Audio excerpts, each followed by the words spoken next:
Mystère de l'Ancienne Alliance. Vision d'Anne-Catherine Emmerich. Partie 2. Le péché et ses conséquences. Chapitre 14. Abraham reçoit le sacrement de l'Ancienne Alliance.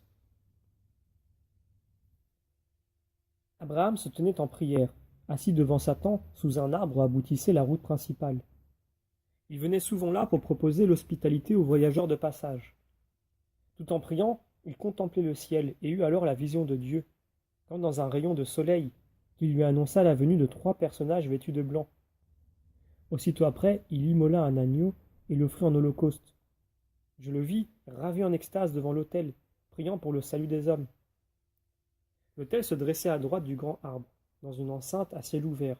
Plus à droite de l'arbre s'élevait une autre tente, dans laquelle on rangeait les instruments pour le sacrifice, et dans laquelle Abraham se tenait le plus souvent lorsqu'il avait à traiter avec ses bergers des environs. Assez loin de cet endroit, l'habitation de Sarah et de sa maisonnée bordait la route. Les femmes vivaient toujours à part. Le sacrifice d'Abraham se terminait à peine qu'il aperçut les 3 anges sur la route. Ils s'avançaient sur la route, à égale distance l'un de l'autre. Ils portaient des vêtements retroussés. Abraham se hâta vers eux et s'inclina devant eux en louant Dieu.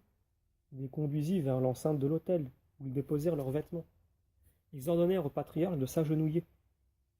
Je vis la merveilleuse opération qui se réalisa par l'intermédiaire des anges pour Abraham, ravi, en extase seulement. Donc, petite note à ce sujet, par la suite de bénédiction, avec son support concret, matériel, se transmit différemment.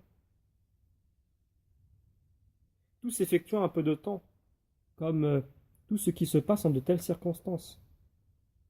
Je vis le premier ange annoncer au patriarche agenouillé que Dieu voulait susciter dans sa descendance une Vierge immaculée, sans péché, destinée à enfanter le Sauveur, mais que lui-même, Abraham, devait recevoir ce qu'Adam avait perdu par le péché.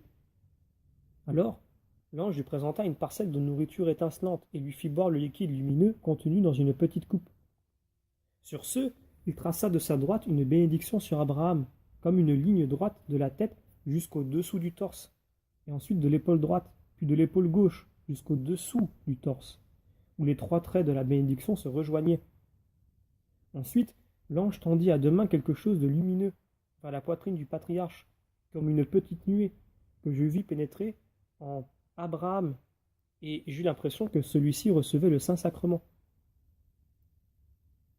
Alors une petite note, la bénédiction est accordée comme réalité spirituelle et comme réalité concrète qui deviendra le dépôt sacré. Le second ange annonça à Abraham qu'il devait, avant de mourir, transmettre au premier-né de Sarah le secret de cette bénédiction, comme il l'avait reçu, et que son petit-fils Jacob serait le père de 12 garçons qui fonderaient 12 tribus. L'ange dit également que cette bénédiction serait retirée à Jacob lorsque celui-ci aurait donné naissance à un peuple, et qu'elle serait rendue comme mystère sacré et bénédiction pour tout le peuple dans l'arche d'alliance. Ce mystère ne pourrait être obtenu que par la prière. L'ange révéla à Abraham que ce dépôt sacré, à cause de l'impiété des hommes, passerait au prophète et serait finalement transmis à un homme destiné à être le père de la Vierge. J'entendis également, au cours de cette prophétie, que 6 voyantes et des signes dans les étoiles annonceraient aux païens la réalisation du salut du monde par la médiation d'une Vierge. Donc ces 6 voyantes sont les Sibylles de l'Antiquité. Tout ceci fut révélé à Abraham dans une vision où il contempla également une apparition de la Vierge dans le ciel, un ange se tenant à sa droite et lui effleurant la bouche avec un rameau. Et l'Église, sortant du manteau de la Vierge, s'épanouit alors. Le 3e ange annonça à Abraham la naissance d'Isaac. Je vis le patriarche si émerveillé par l'annonce de la Vierge et par son apparition qu'il ne songeait guère à Isaac. Je pense que la promesse de cette Vierge lui rendit également plus supportable, ultérieurement, la perspective du sacrifice d'Isaac. C'est seulement après ces saintes révélations que je vis l'hospitalité accordée aux anges et le rire de Sarah. Je vis aussi Abraham accompagner les anges et intercéder pour Sodome. Lorsqu'Abraham revint de son extase, il conduisit les anges sous l'arbre et leur dressa des escabeaux autour du tronc. Ils s'assirent afin que le patriarche leur lavât les pieds, puis il se hâta vers la tente de Sarah pour qu'elle préparât un repas. Elle vint un peu plus tard l'apporter à mi-chemin, s'avançant vers eux, la face voilée. Après le repas, Abraham accompagna les anges sur une certaine distance. Et c'est là que, comme il lui parlait de la naissance de son fils, Sarah se mit à rire. Elle s'était approchée d'eux, derrière l'enceinte de son campement, et avait entendu leurs paroles.